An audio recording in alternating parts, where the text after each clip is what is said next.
To introduce our next topic, inverse trigonometric functions, I want to pose this question.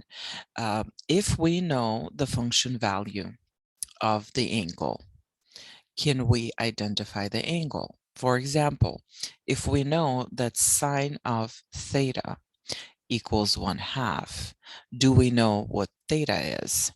And looking at our unit circle and knowing that sine is the y-coordinate of the point where the angle crosses the unit circle, we can see that it happens here. So this is for the angle of pi over 6, but also it happens here for the angle 5 pi over 6. Also, the next question, what if the value of the sine is square root of 3 over 2? Can we identify the angle? So again, we know that sine of pi over 3 is equals to square root of 3 over 2, so we can identify the angle.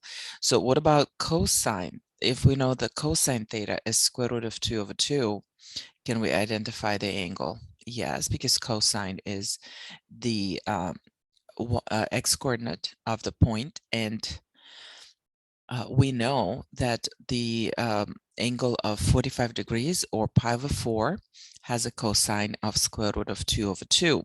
So in this chapter, so that's the essence of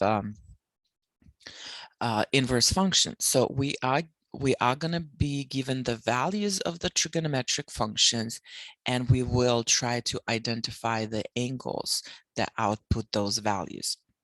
So for our section 8.3, the learning objectives are to understand and use the inverse sine, cosine, and tangent functions, find the exact value of expressions involving the inverse sine, cosine, and tangent, use a calculator to evaluate those functions, and find exact values of composite functions with inverse trigonometric functions. So let's dive into it.